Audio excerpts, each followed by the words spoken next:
Hello and welcome to PSC Panchayat, the official YouTube channel of Omnisense academy. हम अपनी case studies की lecture series में fourth case study को address करने वाले हैं। हमने इसके पहले एक introductory lecture of case study बनाया था। उसके बाद हमने कैसे एक पहली लेक्चर जो पहला हमारा केस स्टडी था उसमें हमने देखा कि किस तरीके से जो सिचुएशन ऑफ गर्ल चाइल्ड और चाइल्ड लेबर है उसके ऊपर हमने एड्रेस किया था।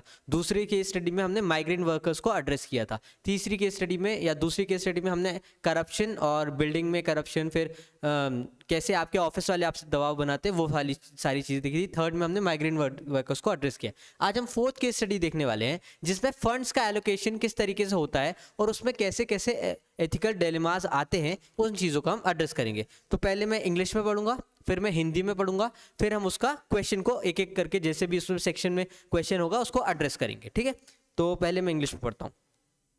Rajesh Kumar is a senior public servant with a reputation of honest and forthrightness, मतलब वो ऑनेस्ट पर्सन है राजेश कुमार, जिसके ऊपर सारे डिलेमास आएंगे, जो डिसीजन लेगा। ठीक है, currently posted in finance ministry, head of budget division. His department is presently busy in organizing budget for the purpose and financial year में वो पोल्स पे जाने वाला है, मतलब वहाँ पे वोटिंग होने वाली है। जो मिनिस्टर हैं उनके यहाँ पे वोटिंग होने वाली है। तो यहाँ पे एक वैल्यू हमें समझ में आती है, नॉन पार्टीजनशिप। आपने अगर पहले के लेक्चर्स देखे हो मेरे, जो हमने first second third fourth unit cover किया, सेकंड थर्ड फोर्थ यूनिट, उसमें नॉन पार्टीजनशिप एक वैल्यू है जिसमें आपके डिसीजंस पॉलिटिकल पार्टी या पॉलिटिकल मास्टर्स के ऊपर डिपेंडेंट नहीं होने चाहिए। हाँ, जो मिनिस्टर्स है उनके अकॉर्डिंग होने चाहिए, लेकिन पॉलिटिकल पार्टी के अकॉर्डिंग नहीं होने चाहिए या इलेक्शंस को वो नहीं करने चाहिए। ठीक है, second is this year annual budget has allocated 8300। ये कुछ आपको डेटा दिया गया है, डेटा के बेस पे आपको सिचुएशन समझनी है, डेटा याद नहीं करना है ना। Allotted rupees 8300 crore for national housing scheme. ठीक है, यानी कि कुछ सोशल वेलफेयर की स्कीम थी, लेकिन सेंट्रली स्पॉन्सर्ड थी, लेकिन वीकर सेक्शन ऑफ सोसाइटी के लिए, जिसमें से केवल 7775 करोड़ इन्वेस्ट हुआ, बाकी सब रह गया। ठीक है, मतलब एलोकेशन तो हुआ, पैसे का एलोकेशन हुआ, लेकिन उसका यूटिलाइजेशन ऑफ फंड अच्छे से नहीं हुआ है। ठीक है, the ministry of commerce has been pursuing a case for settling a special economic zone southern state boost export and 2 years detailed discussion between central state union cabinet approve the decision process which was initiated to acquire the necessary land. ठीक है, 18 month ago, 18 महीने पहले एक PSU थी जिसमें project किया गया कि लार्ज नेचुरल गैस का प्रोसेस होना है और नेचुरल गैस को प्रोसेस करने के लिए हमारी PSU, इंडियन PSU को चुना गया। This gas crate essentially component of national energy security strategy, जो हमारी ओवरऑल एनर्जी सिक्योरिटी है उसके लिए बहुत इंपॉर्टेंट है। There are 3 bound of global bidding, सबके ग्लोबल बिडिंग थी लेकिन हमें मिली। ठीक है, इसमें शेड्यूल दिसंबर, मतलब आने वाले महीने में जो हमारा बजटिंग चल रहा है उसमें हमें पेमेंट करना है। Finance ministry was take ask for timely allocation of additional 6000 crore. ठीक है, 6000 करोड़ के लिए उसको एलोकेशन देना है फॉर दीज टू डेवलपमेंट। अब 8300 करोड़ में से 6000 करोड़ उनको देना है। हमारे पास कितने थे? 8300 करोड़, उसमें से ऑलरेडी हमें 6000 करोड़ की डिमांड हो गई for these two developmental project. ठीक है, decided to recommend reappointment of entire amount of national housing. जो सोशल वेलफेयर के लिए था वो अमाउंट अब हमें कहाँ यूटिलाइज करना है? डेवलपमेंट प्रोजेक्ट में। तो यहाँ डेवलपमेंट वर्सेस सोशल वेलफेयर एक डिलेमा आएगा। ठीक है, एक जो डिसीजन लेगा उसके अंदर डिलेमा क्या आएगा?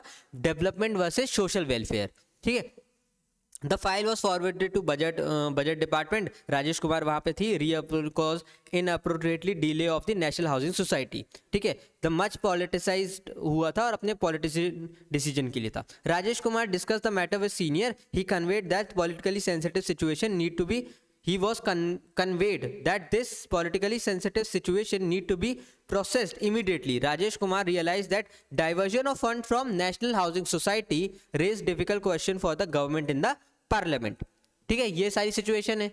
अब आपको डिसीजन लेना है। तो क्वेश्चन अब एक बार हम हिंदी में भी पढ़ेंगे।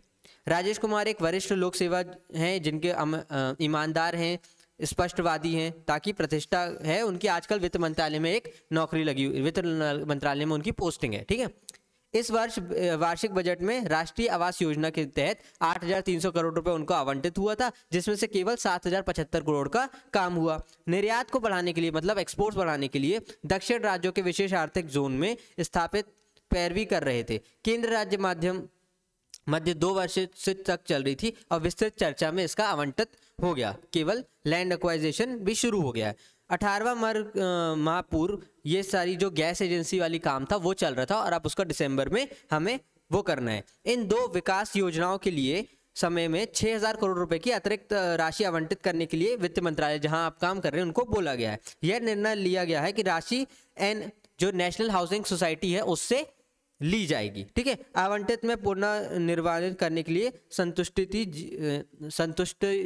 जताई जा चुकी है। मतलब जो कैबिनेट मीटिंग हुई थी उसमें सहमति बताई जा चुकी है। फाइनल समीक्षा अग्रिम कार्यवाही के लिए बजट विभाग को प्रेषित किया गया, हमें भेजा गया। फाइल का अध्ययन करते क्रम में आपको राजेश कुमार को यह आभास हुआ कि पुनः निर्वियोजन करने से ये जो नेशनल हाउसिंग सोसाइटी है उसका योजन क्रियान्वित समय पे खत्म नहीं हो पाएगा, तो राजनेता के उसमें प्रभाव पड़ेगा। राजेश कुमार ने इस प्रसंग को वरिष्ठ अधिकारियों से बताया। उन्हें बताया गया कि राजनीतिक रूप से इस संवेदनशील मामले को तुरंत रफा दफा किया जाए। राजेश कुमार ने महसूस किया कि ये जो नेशनल हाउसिंग सोसाइटी योजना है राशि का विस्थापन सरकार के लिए संसद में कठिन प्रश्न खड़े कर सकता है। ठीक है, तो इस प्रसंग में संदर्भ में निम्नलिखित में से कौन से विचार विवेचना कीजिए। अब हम क्वेश्चंस को एड्रेस करेंगे। आपने केस स्टडी पढ़ी, केस स्टडी पढ़ना बहुत इंपॉर्टेंट होता है, उससे आपको सारे एस्पेक्ट और डायमेंशन पता चलते हैं। ठीक है, पहला क्वेश्चन है what are ethical issues involved in the reappropriation of fund from welfare project to the development project. ठीक है, तो हम पहला क्वेश्चन एड्रेस करेंगे।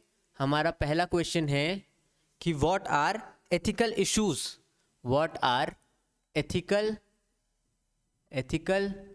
issues involved, what are ethical issues involved in reappropriation of funds, creation of funds, reappropriation of fund में क्या क्या ethical issues आएंगे, ये हमारा पहला क्वेश्चन है। ठीक है, तो हम इसको एड्रेस करेंगे। अब आप ये बताइए कि क्या क्या एथिकल इश्यूज आप देखेंगे रीअप्रोप्रिएशन ऑफ फंड को लेकर के। जैसे कि अंडर यूटिलाइजेशन ऑफ रिसोर्सेस, पहला क्या है अंडर यूटिलाइजेशन ऑफ रिसोर्सेस। क्यों, मैं ऐसा क्यों बोल रहा हूं, क्योंकि 8300 करोड़ रुपए दिए गए और केवल 775 करोड़ रुपए इस्तेमाल किए। ठीक है, तो पहला हमारा है, पहला एथिकल इश्यूज है, जो पहला एथिकल इशू निकल करके आ रहा है, that is unplanned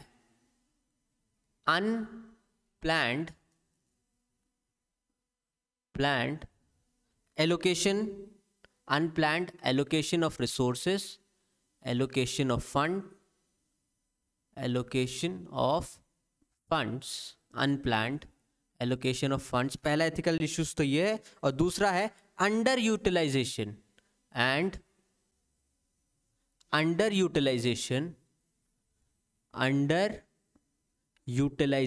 of funds। ऐसा हम क्यों बोल रहे हैं, ये पहली एथिकल इश्यू हमने क्यों लिखी, उसका एग्जाम्पल या फिर उस बात को जस्टिफाई करने के लिए आप केस स्टडी के फैक्ट्स डालेंगे। That allotted 8,300 crores, 8,300 crore, but utilized only 775 crores। ठीक है, तो ओवर बजटिंग हो गई, आपने प्लान नहीं किया था, उसको एलोकेट नहीं किया, जिनको पैसे देने थे उनके पास सही तरीके से गए नहीं, जिनको जैसे स्ट्रेस देना चाहिए था अपने काम में उन्होंने नहीं दिया। तो पहला ethical issue unplanned allocation and under utilization of resources. दूसरा क्या है, it reflects,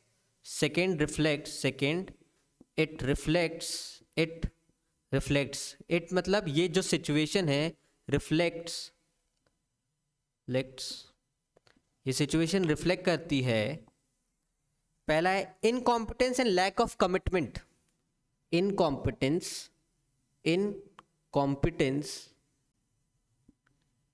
and lack of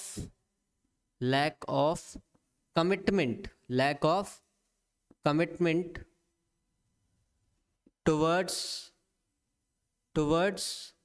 social welfare schemes, social welfare schemes. अगर आप सोशल वेलफेयर का पैसा डेवलपमेंट के में डाल रहे हैं, उससे भी सोशल वेलफेयर होता है एक टाइम के बाद, वो लॉन्ग टर्म प्रोसेस है। बट अभी का पैसा एक तो आप यूटिलाइज नहीं कर पाए और फिर उसी को ही अलॉट आप ज़्यादा प्रेफरेंस किसको दे रहे हैं, डेवलपमेंट वाले को। तो यहाँ पे दिखाता है incompetence and lack of commitment towards social welfare schemes. Second है, सेकेंड क्या है, lack of interest in public services, lack of interest in public services. तीसरा क्या है,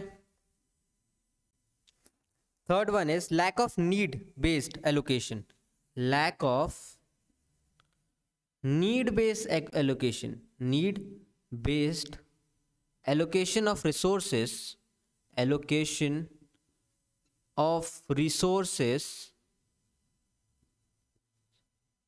rather haphazard planning, haphazard मतलब आनन फानन में की गई planning, haphazard allocation of funds। कोई प्लान नहीं, हैपहैज़ार्ड का मतलब क्या होता है, आनन फानन, जैसी स्थिति आई वैसा काम कर दिया, कोई स्ट्रक्चर नहीं है, कोई प्लानिंग नहीं है, कोई पॉलिसी फॉर्मेशन का एक टारगेटेड व्यू नहीं है। ये सारी चीज़ों के बिना ही ये चल रहा है, ये सारी एथिकल इश्यूज हमें देखने को मिले। और क्या मिला, apathy and non compassion towards weaker section of society. Third ethical issue क्या आया, ये हमारे सिलेबस से ही आएगा, एपैथी एंड नॉन कंपैशन। क्यों, क्योंकि उसका सारा पैसा तो आप यहाँ दे रहे हैं, नॉन कंपैशन। और क्यों ऐसा लिख रहे हैं हम, क्योंकि जब आपके पास पैसा भी था, जब आपको एलोकेट हो गया था 6,800 करोड़, तब भी आपने कोई ज़रूरत नहीं दिखाई, लोगों की तरफ काम करने का जज्बा नहीं दिखाया, उनकी प्रॉब्लम सॉल्व करने के लिए आपने नेशनल हाउसिंग सोसाइटी के कारण जो आपको पैसा मिला आपने उसको यूटिलाइज ही नहीं किया। तो इसीलिए हम बोल रहे हैं कि आपके अंदर apathy and non compassion towards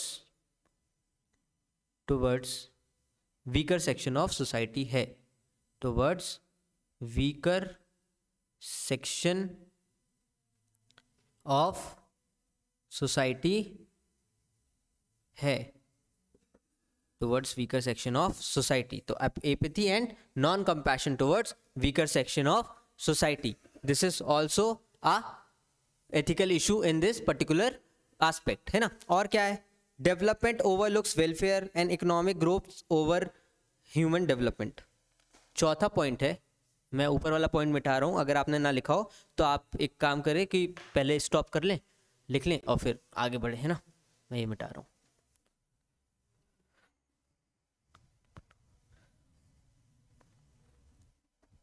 चौथा एथिकल इशू क्या है, चौथा एथिकल इशू है डेवलपमेंट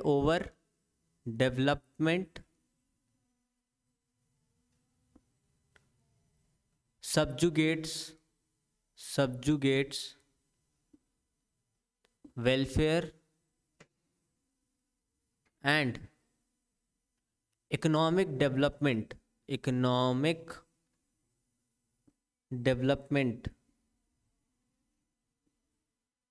over social welfare। ठीक है, ये सारी चीजें आपको ये एथिकल इश्यूज देखने को यहाँ मिलते हैं। अब हम नेक्स्ट क्वेश्चन पढ़ेंगे। What is next question, give the need for proper utilisation of public fund, discuss the options available to Rajesh and is resignation a worthy option. तो हम इसको सेक्शन में डिवाइड करेंगे। पहला है need for proper utilisation of public fund, पहला है need for proper utilisation of public fund. तो हम पहले नीड को एड्रेस करेंगे, ठीक है। हम इसको मिटा देते हैं, ये वाले को ही मिटा देते हैं। जो हमारा सेकंड क्वेश्चन है बी पार्ट, उसमें 3 चीजें पूछी हैं। पहला नीड, दूसरा क्या क्या ऑप्शंस अवेलेबल हैं, और तीसरा है कि क्या रिजाइन करना सही ऑप्शन होगा या नहीं, ठीक है।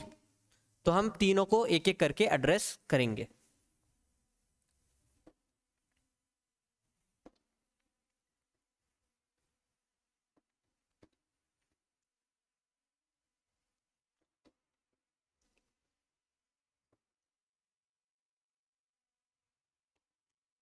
चलो पहला पढ़ते हैं, व्हाट इज, इसमें क्या लिखा है, कहाँ गया, give the needs for proper utilisation of fund.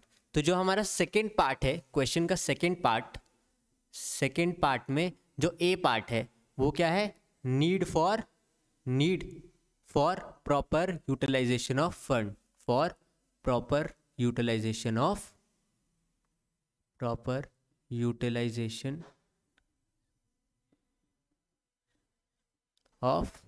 Funds. क्या क्या नीड है, पब्लिक फंड को अगर प्रॉपरली यूटिलाइज नहीं किया गया तो क्या क्या प्रॉब्लम हो जाएगी, चलो लिख लेते हैं। नीड पहला क्या है, to ensure goal oriented,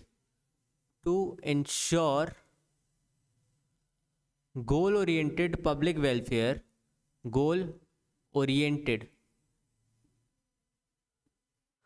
public welfare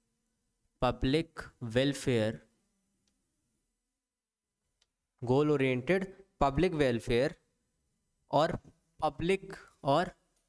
purpose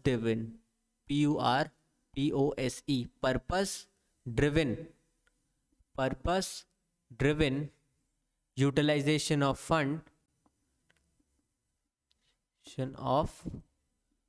funds,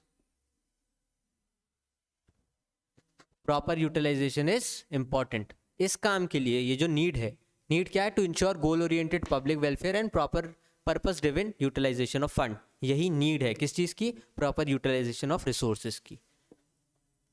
ठीक है, और क्या लिख सकते हैं इसमें, और क्या लिख सकते हैं, to ensure investors interest, to ensure political accountability. ठीक है ना, और क्या है तीसरा, to ensure public trust and justice to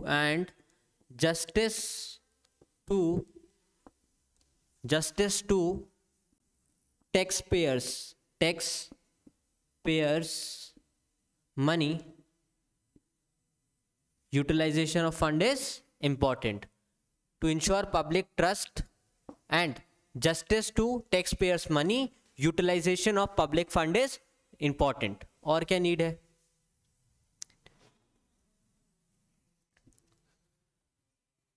to ensure elimination of problem for which fund is allocated,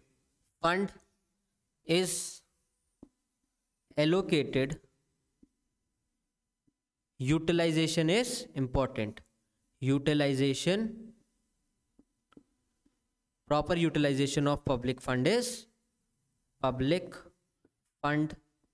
is important. और क्या नीड है पब्लिक फंड को प्रॉपरली यूटिलाइज करने की, it is government responsibility to ensure public welfare as representative of society, as representative of people,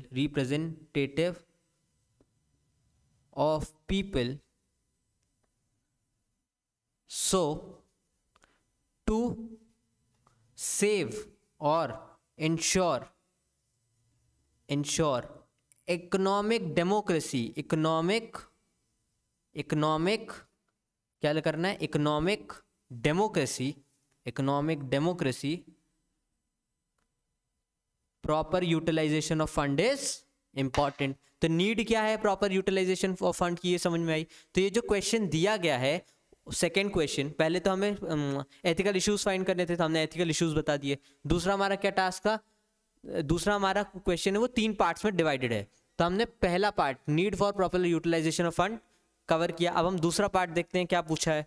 दूसरे part में पूछा है कि discuss the options available with Rajesh Kumar. वो जो अपन डिफेंस डिपार्टमेंट में काम कर रहे थे व्यक्ति, हम वही हैं, उसी को रिप्रेजेंट कर रहे हैं अपने आंसर में, है ना। तो उनके पास क्या क्या ऑप्शंस हैं यहाँ पे, ठीक है। तो हम उनके ऑप्शंस लिखेंगे, क्या क्या ऑप्शंस उनके पास अवेलेबल हैं।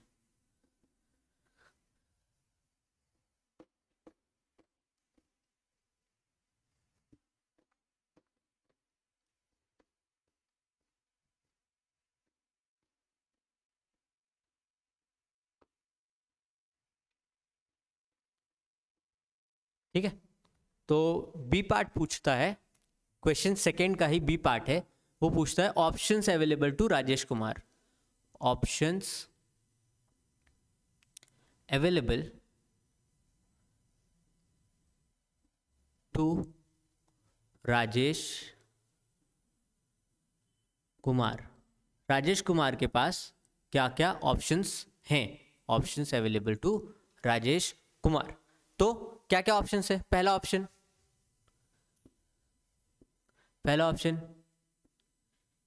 he can do as directed,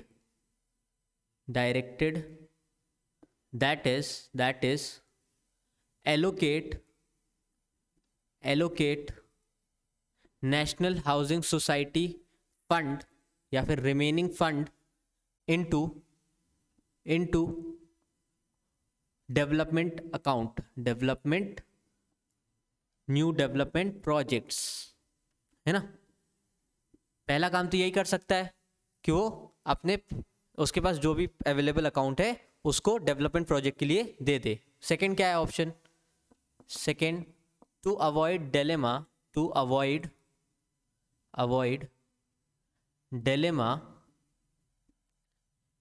he can ask a new officer to do this work। ये सब हम नेगेटिव लिख रहे हैं मुझे पता है, बट हम लास्ट में सही वाला लिखेंगे, ठीक है। थर्ड, रेजिग्नेशन, ये कर क्या सकते हो, उसके पास ऑप्शन क्या है, रेजिग्नेशन। चौथा option, he stick to the path of social welfare। कैसे, no allocation of underutilized fund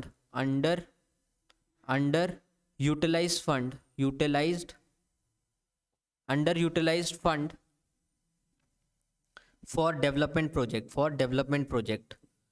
तो क्या करेंगे, हमारे पास तो नेशनल सिक्योर, हमारे इंटरनेशनल लेवल पे हमारी बेइज्जती हो जाएगी क्योंकि पीएसयू को एक मौका मिला हुआ है पैसे देने का। दूसरा, हमारे वो जो लैंड के लिए हमने एक्वायर किए वहाँ पे प्रॉब्लम, तो वहाँ पैसे कैसे लाएं। न्यू डेवलपमेंट प्रोजेक्ट के लिए क्या कर सकते हैं आप, लोन लें, या फिर रिजर्व मनी यूटिलाइज करें, या फिर न्यू कॉर्पस फंड बनाएं। बट वो वाला पैसा यूटिलाइज, जो नेशनल हाउसिंग सोसाइटी का पैसा है, वो केवल हाउसिंग सोसाइटी के लिए ही यूटिलाइज होगा। ये 4 ऑप्शन है आपके पास, ठीक है। क्या क्या ऑप्शन है राजेश कुमार के पास, ये 4 ऑप्शन है, ठीक है। अब नेक्स्ट पार्ट देखते हैं कि और क्या पूछा है। Available options, is resignation a worthy option. Third part पूछा है, सेकंड क्वेश्चन में जो थर्ड पार्ट है उसमें पूछा है is resignation a worthy option. हमने भी अपने ऑप्शन में रेजिग्नेशन डाला है। क्यों डाला है, क्योंकि उसमें था, क्वेश्चन में था, तो हमने भी डाल दिया कि भाई ऑप्शन तो है उसके पास रेजिग्नेशन का, एक ऑप्शन तो है, सही है कि नहीं ये अब हम देखेंगे, है ना। उसमें पूछा है is resignation a worthy option. Third part है is resignation a worthy option. C part, is resignation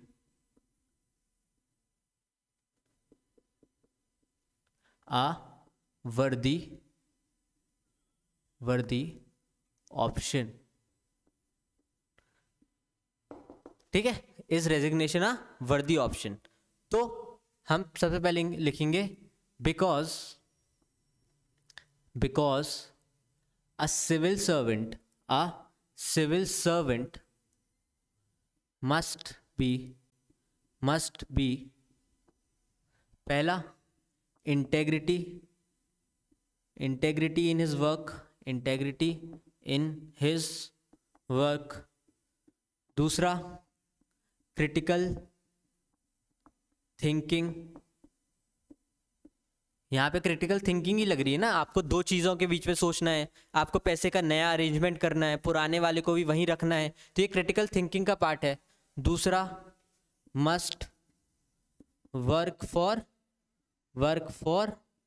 public service, ठीक है। 10 resignation is not a worthy option because his attitude should be problem solving, his attitude should be problem solving rather avoiding the issues of public interest, ठीक है। तो हमने अपने question के सारे aspect को कवर कर लिया है। आई होप आपको आज की केस स्टडी समझ में आई होगी। हम मिलते हैं नेक्स्ट केस स्टडी के साथ। Thank you for listening.